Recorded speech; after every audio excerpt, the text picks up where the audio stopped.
Muy bien, ahora sí familia, Santiago capítulo número 5, por favor. Les voy a pedir de favor que nos pongamos de pie y que leamos el versículo número 13. A partir de este versículo vamos a empezar a platicar y si Dios nos permite vamos a terminar hoy la carta que escribió Santiago. ¿Me ayudan? Santiago capítulo 5, versículo 13. ¿Está alguno entre vosotros afligido? Haga oración. ¿Está alguno alegre? Cante alabanzas. Padre Santo, gracias por esta mañana, gracias por esta tarde que nos permite reunirnos. Queremos una vez más presentarnos delante de ti, bendito Dios, con este deseo, con este anhelo en el corazón de que tu palabra nos hable, que tú nos hables a través de tu palabra. Señor, nosotros disponemos nuestro corazón y queremos pedirte que tú nos moldees y nos hables de la forma que tú quieras hablarnos este día, en el nombre precioso de Jesús. Amén y amén. Tomen su lugar, familia, por favor. Santiago capítulo 5, versículo número 13. Miren, ¿está alguno entre ustedes afligido? Haga oración. ¿Está alguno alegre? Cante alabanzas. Santiago le está escribiendo a personas que ya conocen de Jesús. Santiago le está escribiendo a personas que ya conocen de Cristo y que incluso llevan tiempo reuniéndose, pero si se recuerdan, toda la carta de Santiago nos vino hablando de problemitas que de repente existen en las iglesias y que nosotros como buenos cristianos las ocultamos. Dios mío, cuando debería ser todo lo contrario. Santiago nos ha venido invitando a que afrontemos estas cosas, estos errores y que los empecemos a corregir, obviamente, ¿verdad? Me llama la atención entonces que Santiago empieza hablando de que justo en la iglesia, entre los creyentes, hay gente que está afligida. Pareciera que esto va en contra, ¿verdad?, de lo que sabemos y de lo que hemos aprendido dentro de la iglesia, pero Santiago no es el único que habla de aflicción dentro de la congregación o dentro de los creyentes. Si ustedes se ponen a leer los salmos, van a encontrar a David hablando mucho de eso, ¿no? De la aflicción que él tiene en su corazón, de cómo se siente oprimido, de cómo se siente atacado, cómo se siente perseguido, etcétera. Y su confianza siempre estuvo en Dios. Aunque David tenía la habilidad de poder él enfrentar a sus enemigos, él no confiaba en sus fuerzas, no confiaba en su ejército, no confiaba en sus caballos, en sus carros, para él sentirse seguro. Él siempre confiaba y ponía su vista en el Señor. Santiago nos está diciendo que cuando nos encontremos en una aflicción, familia, lo que tenemos que hacer es orar. Yo no sé qué hagan ustedes en medio de cuando se encuentran en una situación complicada. Regularmente lo que hacemos es buscar el teléfono de alguien y marcarle, pensar en alguien y buscarlo para ver si nos puede ayudar con aquello con lo que estamos pasando. Y Santiago nos invita a que nuestra primera opción siempre ante una aflicción sea Dios, por medio de la oración. Entonces, claro que Santiago nos va a ir dando pautas respecto a lo que podemos hacer en medio de una situación difícil, pero Santiago, igual que todas las escrituras, siempre nos va a decir Dios. Que Dios sea tu primera opción, que Dios sea el primero al que te acercas y le presentas la situación por la que estás pasando. Entonces, miren qué interesante es entonces que Santiago, al igual que, insisto, todas las escrituras, siempre nos van a llevar hacia que hagamos oración, que estemos orando, que estemos buscando a Dios en medio de una situación, en este caso difícil. Vamos a leer un poquito el Salmo 107.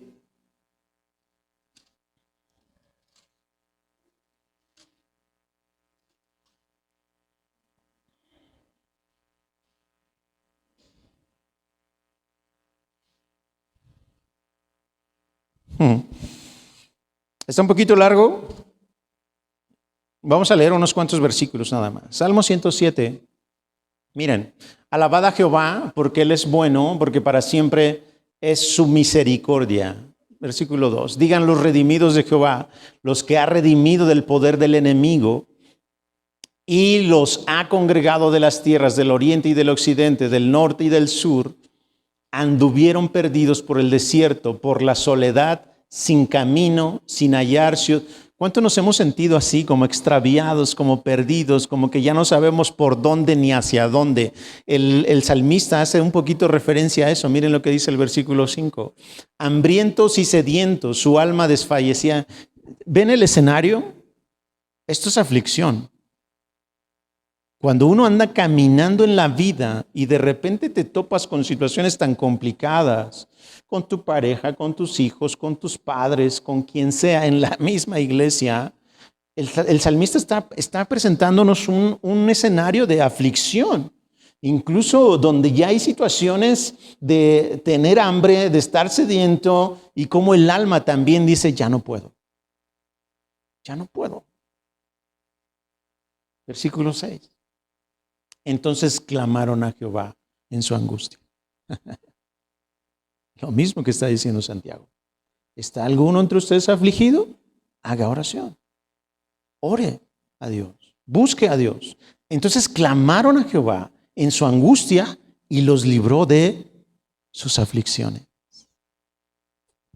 Ustedes tienen un Dios que no es indiferente a su situación.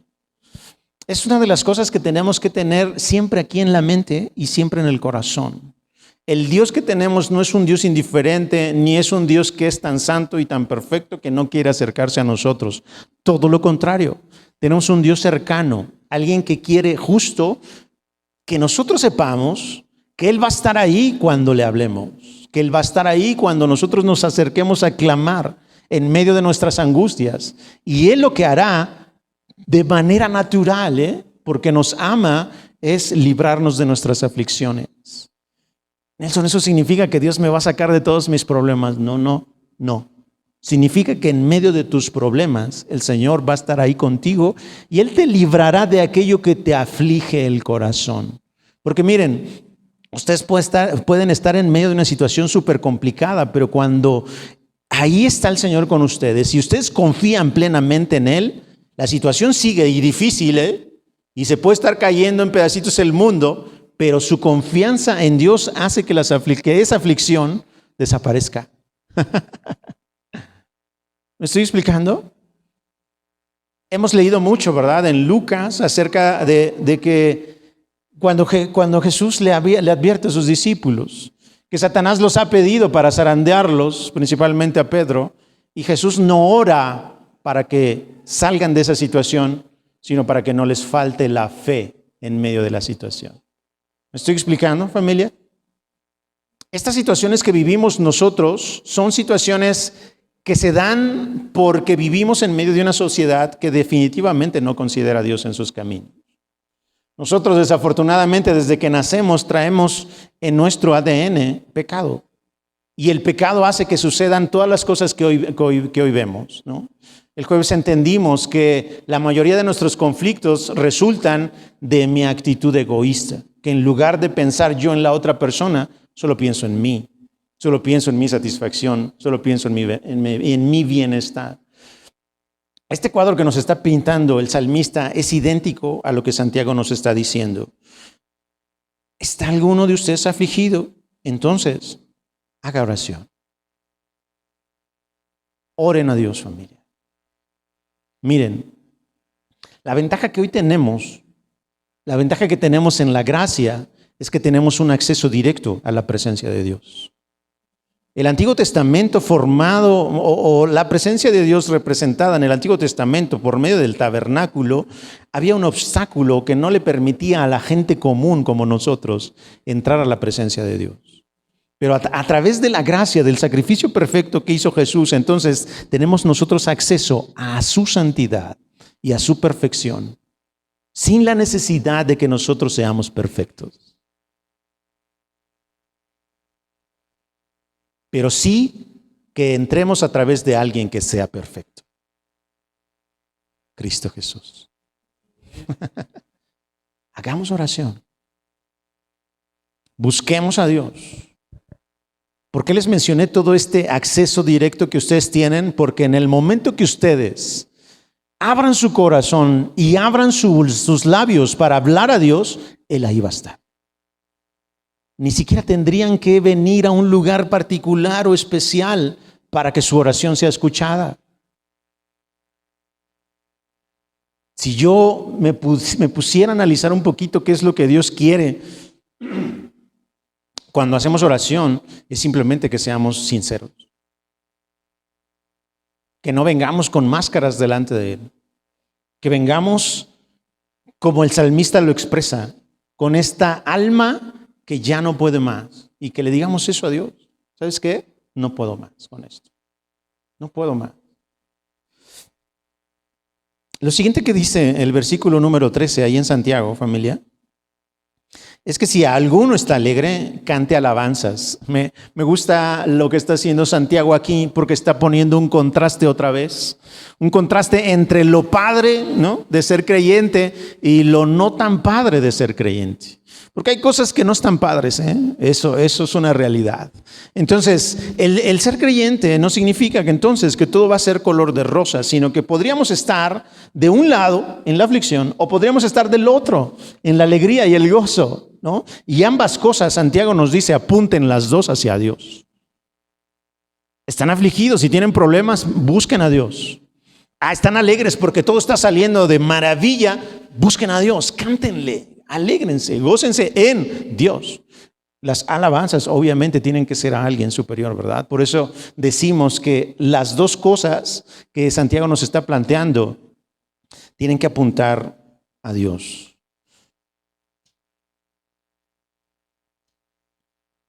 Hace una semana o hace 2 semanas hablábamos un poquito acerca de los héroes de la fe y vimos este mismo contraste.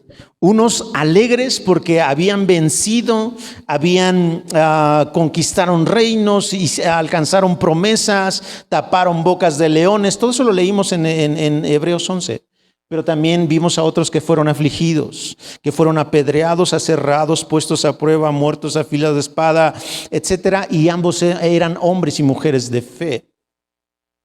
¿Qué pasa ahí? ¿Dios es injusto? ¿Qué está haciendo Dios? ¿Por qué parece que a algunos les va súper bien en la fe y a otros les va muy mal en la fe?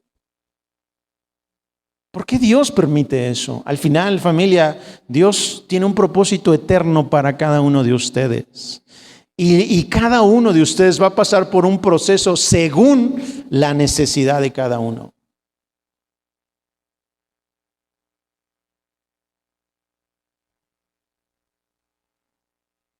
¿Están del lado de la aflicción? Oren a Dios. ¿Están del lado de que todo está bien? Canten a Dios. Al final, Santiago nos está invitando a que cualquiera que sea nuestra situación, no nos olvidemos y nos enfoquemos en el Señor. Nos enfoquemos en Dios. Miren lo que dice el versículo número 14 de Santiago 5. ¿Está alguno enfermo entre ustedes? Llame a los ancianos de la iglesia y oren por él, ungiéndole con aceite en el nombre del Señor. Ok, una forma de estar afligido, una forma de estarla pasando mal es la enfermedad, ¿no? Y muchos por aquí hemos pasado por enfermedades y hemos pasado por situaciones complicadas y difíciles. Y Santiago nos está diciendo, ok, a ver. Les acabo de comentar que si alguno está afligido, ore al Señor, que si está alegre, pues le cante. Pero si alguno está enfermo, puede también llamar a los ancianos y entonces los ancianos de la iglesia van a orar por él. Pero fíjense otra vez el orden de Santiago. Santiago no nos dice, vayan primerito, luego a buscar al pastor, porque el pastor les va a arreglar sus problemas. Señores, el pastor es igual de imperfecto que ustedes, con los mismos problemas que ustedes y con este mismo anhelo de estar cerca de Dios que ustedes. Es decir, es otra ovejita más dentro del rebaño, aunque sí, en efecto, Dios le ha dado ciertas responsabilidades, pero el pastor no les va a solucionar la vida a ustedes. Vuelvo a insistir, el orden que está poniendo Santiago es Dios. Busquen a Dios y ahora, si tienen una enfermedad, ok, vayan con el pastor. Vayan con los líderes, vayan con los ancianos de la iglesia y oren. Ojo, Santiago está diciendo que vamos con los ancianos, es decir, con los responsables, con los maduros en la fe en la iglesia. ¿Verdad que siempre pensamos que el pastor es el maduro? Ustedes no conocen el corazón del pastor. Siempre entonces nuestra primera opción es Dios y enseguida los ancianos, es decir, aquellos a quienes consideramos maduros dentro de la iglesia. Y ellos podrían orar por nosotros. Santiago pide que se les unja con aceite y usa esta frase, en el nombre del Señor. Esto es una forma en la que aquel tiempo usaban para temas de salud. De hecho, no sé si recuerdan, de hecho miren, vamos a Marcos capítulo 6, versículo 13. Están los discípulos yendo a predicar el evangelio, están expulsando demonios y están sanando a muchos enfermos.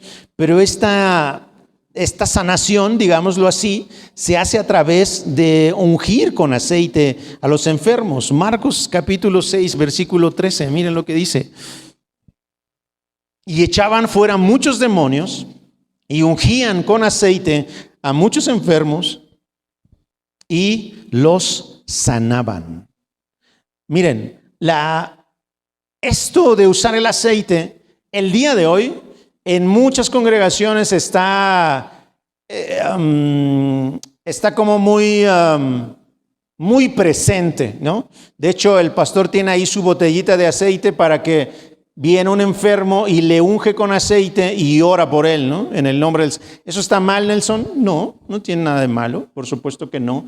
Pero, ojo, esto que está diciendo Santiago no es como una fórmula para que el enfermo sea sanado. El enfermo puede ser sanado o no sanado, no dependiendo de si se usa un aceite o si el aceite es puro o no es puro, etc. La confianza no está en el aceite, ¿verdad?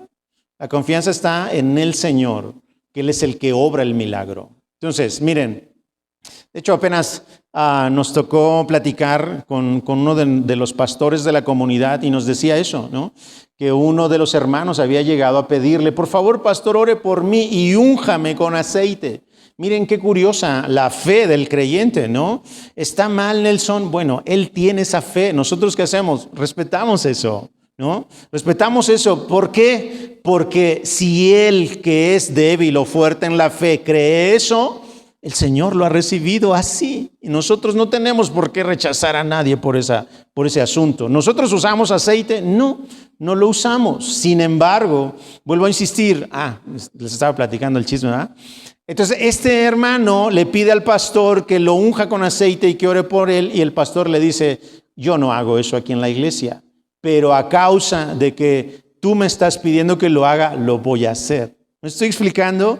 Nosotros no estamos considerando que esto sea una fórmula mágica para solucionar un problema, pero tampoco lo estamos descartando porque nuestra confianza no está ni en el aceite ni en el ritual, digamos, sino está en aquel a quien le estamos pidiendo y le estamos orando. ¿Me expliqué más o menos? ¿A qué voy? A que, por favor, familia, nosotros no seamos de esos creyentes que son muy extremistas, ¿no? Se van a un extremo de tener que usar el aceite para que sea sanado el enfermo, o que seamos del otro extremo de no se debe porque eso está mal, etcétera, etcétera. Nosotros al final estamos en medio, poniendo nuestros ojos en Jesús. Esto lo usaban en aquel tiempo, insisto, como un método curativo. El aceite se usaba de esa manera. Y de hecho se usaba porque pues no existía lo que hoy existe, ¿no? Hoy existen medicamentos, antibióticos, ungüentos, existen 1000 cosas para ayudar al que está enfermo. En aquel tiempo usaban este tipo de situaciones. Esta unción significa simplemente frotar el aceite en el cuerpo o en la herida de esta persona que está sufriendo. Entonces, vuelvo a insistir, Santiago nos está llevando a esto, ¿a qué? A que oremos. Primero en lo individual y luego de manera colectiva, como iglesia. ¿Me estoy explicando? Lo del aceite, si alguno de ustedes le gusta este tipo de cosas, cree que puedes a fortalecer un poquito a su fe el hecho de que usemos aceite, no se preocupen, hasta la podríamos usar aquí, pero nosotros no la usamos justo por el contexto del que está hablando Santiago. ¿Más o menos me expliqué o los hice más bolas? La idea entonces, familia, es confiar en aquel que puede sanarnos, no en los métodos. Porque si fuera por los métodos, entonces también podríamos tener aquí un poco de tierra, escupimos y le embarramos eso al que está enfermo, ¿no? A ver si se cura. Porque Jesús lo hizo. ¿Me estoy explicando? No son los métodos. Vuelvo a insistir, no son los métodos. Siempre hemos dicho aquí que esto no son palabras mágicas, ni fórmulas mágicas. Nosotros confiamos solo en Cristo y confiamos y dependemos de su voluntad. ¿Oramos con fe? Claro que sí, porque Él puede sanar al enfermo. Pero dependemos de su perfecta voluntad.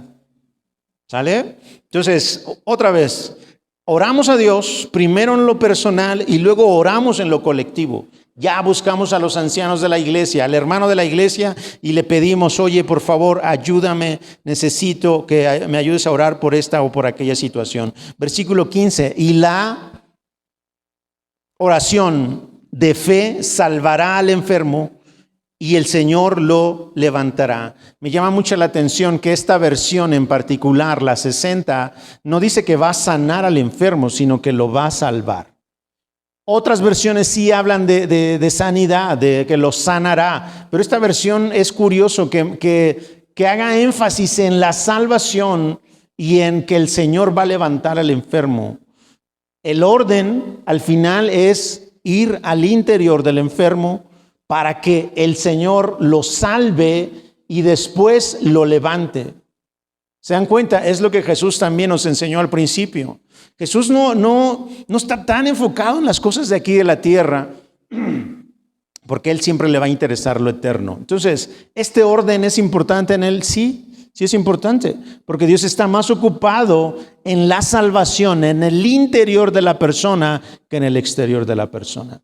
Por eso en aquella escena donde unos amigos llevan a esta persona que está completamente inválido, que no se puede mover y lo hacen descender desde el techo, etcétera, Jesús no le dice, oye, levántate y anda, sino le dice, oye, tus pecados te son perdonados.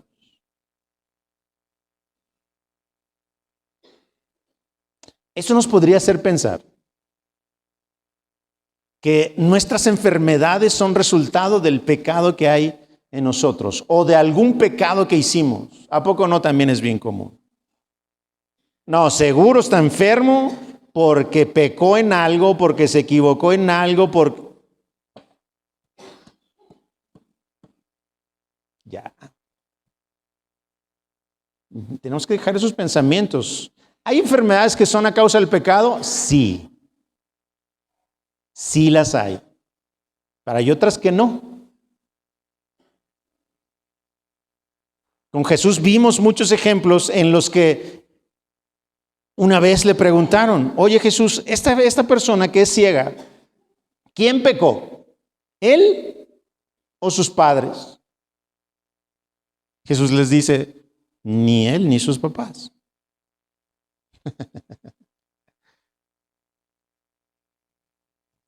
No sé si me estoy explicando. A lo que quiero que vayamos, familia, es que no podemos todo encerrarlo en una sola cosa. No podemos pensar que todo se arregla de una misma manera. No podemos pensar que tenemos fórmulas o métodos para lograr algo. Siempre, siempre, siempre nuestro centro es Jesús.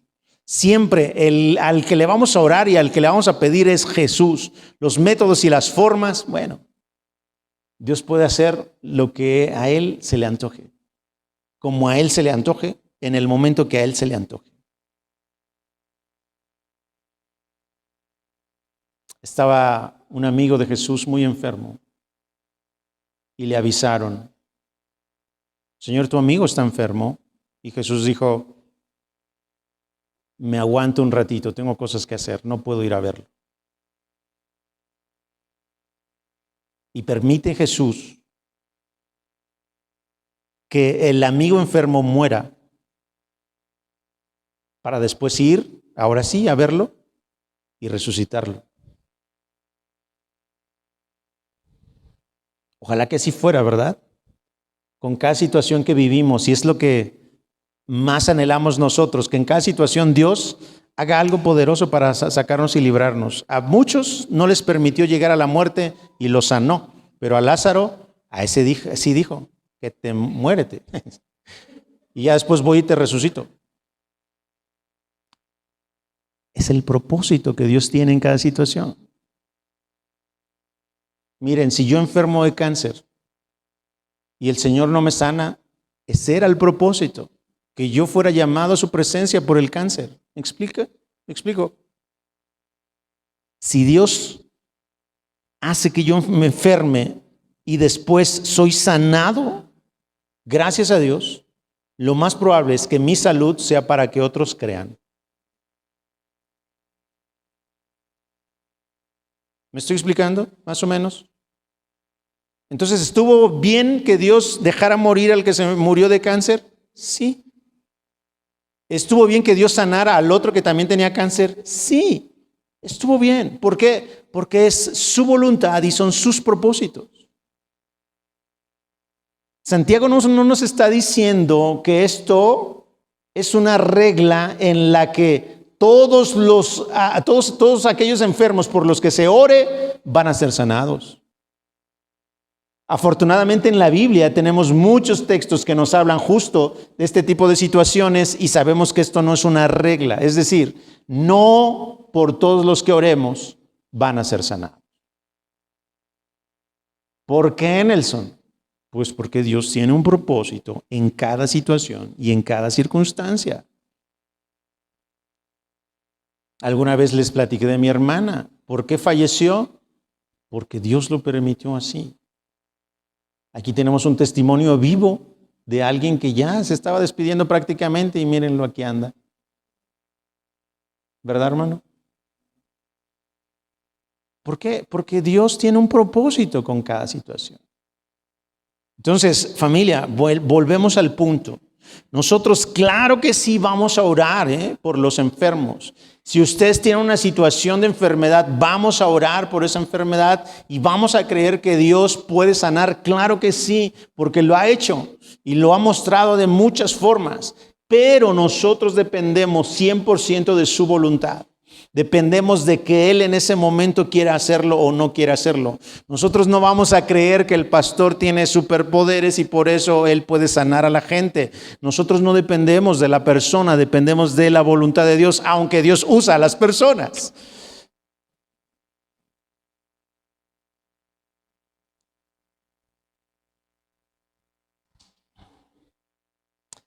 Bueno, les voy a platicar otra cosa ya que andamos en esto, ¿eh? Casualmente en la semana me tocó ver una entrevista con el pastor Miguel Núñez.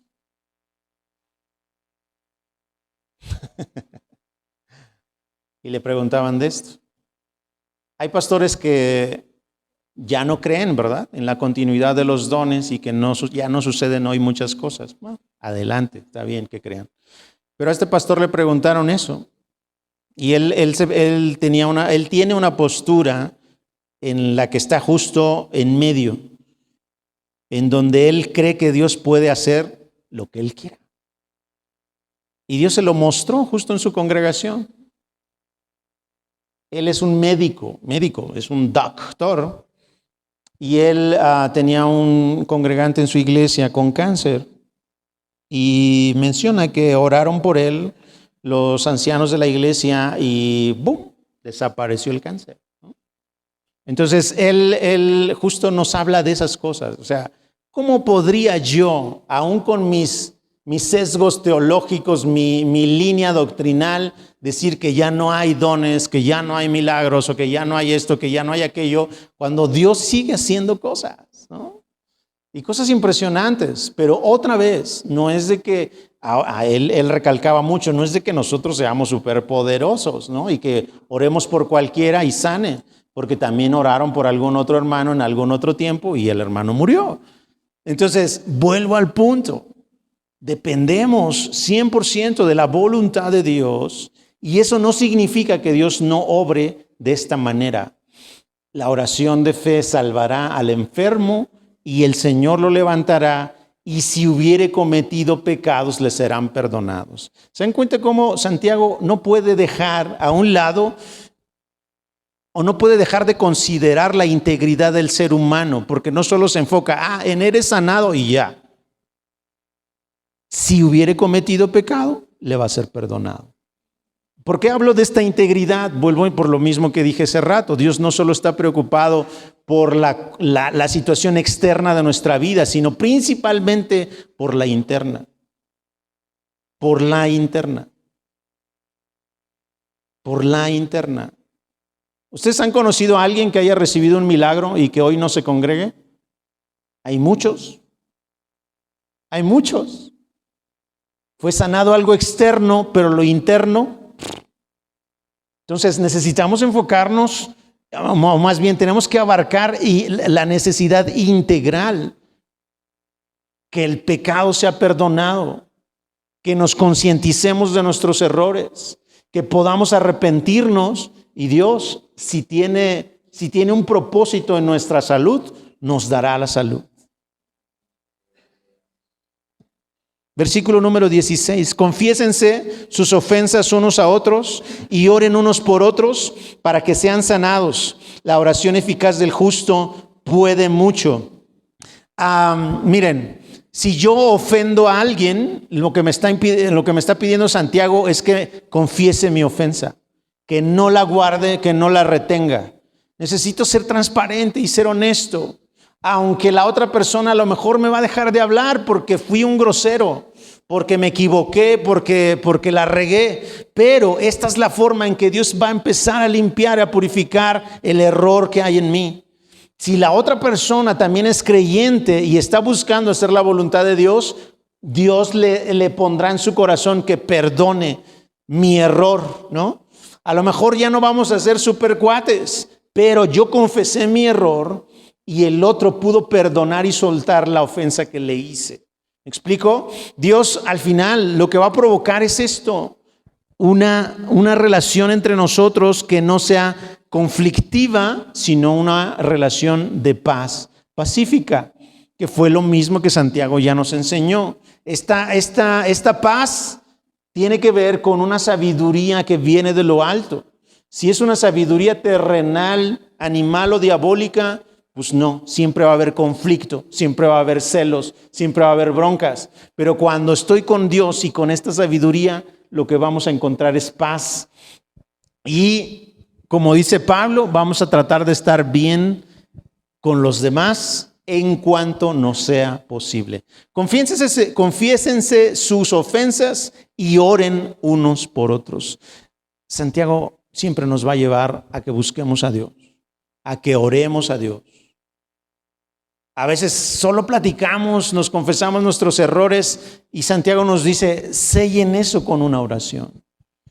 Oren a Dios, hablen con Dios, preséntenle esta situación a Dios para que sean sanados, dice. La oración eficaz del justo puede mucho.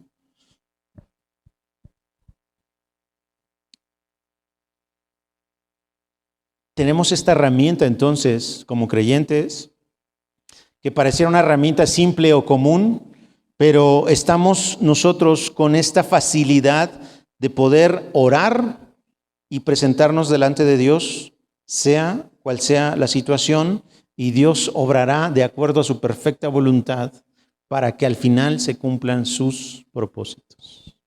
No los míos, sus propósitos, que son mucho mejores que los míos. Y no solamente mejores, son trascendentales, son eternos. Yo quiero ver y solucionar algo para hoy, pero el Señor está haciendo que sucedan las cosas no solo para hoy, sino para mis generaciones y las generaciones que siguen, las generaciones que vienen. Versículo número 17. Elías era hombre sujeto a pasiones semejantes a las nuestras y oró fervientemente para que no lloviera y no llovió sobre la tierra por 3 años y 6 meses. Y otra vez oró, y el cielo dio lluvia, y la tierra produjo su fruto. Oración. Oración. Miren, hemos caído en buscar por nuestros medios arreglar cualquier situación que se nos presente. Y a veces en lo último que pensamos es en orar. Siempre pensamos en el tío, en el amigo que tiene esto, que tiene aquello, que me puede ayudar con mi situación, en lugar de pensar en Dios, que todo lo sabe, que todo lo ve, que todo lo puede, para presentar delante de Él mi conflicto. Ese es el orden, primero Dios y luego el resto. ¿No debo ir al doctor, Nelson? Claro que sí. ¿No debo hacer aquello? Claro que sí. Pero nuestra prioridad es Dios. Porque si Dios quiere usar la medicina, la ciencia, para sacarnos de una situación o para sacarnos de una enfermedad, Él lo va a hacer. Si Él quiere usar y hacer un acto milagroso, Él lo va a hacer. Si quiere que continuemos en ese proceso para que aprendamos algo, ahí nos vamos a quedar aunque nos inyecten lo que nos inyecten. Una cosa que tenemos que hacer como creyentes es confiar. Confiar. Confiar y confiar. Nos presenta a Elías y nos dice que este cuate, Elías, era alguien sujeto a pasiones semejantes a las nuestras. Me encanta que alguien diga esto. Me encanta porque entonces los grandes hombres de Dios eran personas como nosotros. Igualitos que nosotros, con las mismas debilidades, con las mismas flaquezas, con las mismas tentaciones. Eran igualitos, sujeto a pasiones semejantes a las nuestras, en la misma condición. Sin embargo, él ora, Dios lo escucha. ¿Por qué? Porque Dios tenía un propósito allí. Dios tenía un propósito con cesar la lluvia. Vamos a terminar, familia. Miren lo que dice el versículo 19. Hermanos, vuelve otra vez Santiago a expresar esto. Hermanos, o sea, mis amigos, mis hermanos creyentes. Y estaba pensando también en Juan, que Juan se expresa de una manera muy amorosa, ¿no? Él no decía hermanos a secas, él les llamaba a los creyentes amados, mis amados, hijitos, ¿no? Ese Juanito, bien amoroso siempre. Y Santiago un poquito más frío, ¿no? Hermanos, pero al final en esta hermandad, si alguno de entre ustedes se ha extraviado de la verdad y alguno le hace volver, sepa que el que haga volver al pecador del error de su camino, salvará de muerte un alma y cubrirá multitud de pecados. Wow. Wow. Otra vez, pareciera el cristianismo, el mundo feliz. Cuando ya estamos adentro nos damos cuenta que hay muchas cosas que no son tan padres. Pero miren, así como Santiago nos planteó al principio que podemos estar en aflicción o podemos estar en alegría, el 19 nos dice que también dentro del cristianismo existen aquellas personas que se extravían de la verdad y que nosotros, los que estamos de alguna manera dentro de la verdad, tenemos la responsabilidad de hacerlos volver. Y si los hacemos volver, entonces habremos librado o salvado a un pecador de la muerte, habremos salvado su alma y esto cubrirá multitud de pecados. Es impresionante. Es impresionante la responsabilidad que tenemos como creyentes. Creyentes que tratamos, ¿no?, de estar alineados a la verdad, de estar alineados a su palabra. ¿Para qué? Para que justo no nos extraviemos, ¿no? En medio de meter tantas cosas de aquí y de allá a lo que dice el texto, entonces nosotros podríamos caer en errores muy serios. Y Santiago dice que aquellas personas que justamente están desviando su mirada de la verdad pueden correr el riesgo de extraviarse y de una de dos, de volver o de no volver. Si nosotros estamos entonces alineados a la palabra, familia, a la verdad, que al final es Jesús, entonces tenemos esta responsabilidad de poder seguir hablando la verdad. ¿Para qué?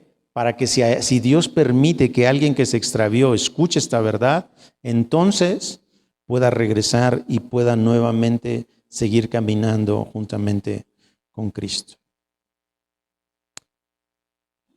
Muy bien. Con esto, familia, concluimos la lectura de la carta de Santiago y solamente me gustaría resumir algo. ¿Ya estamos listos, amor? ¿Ya? Gracias, Ángel.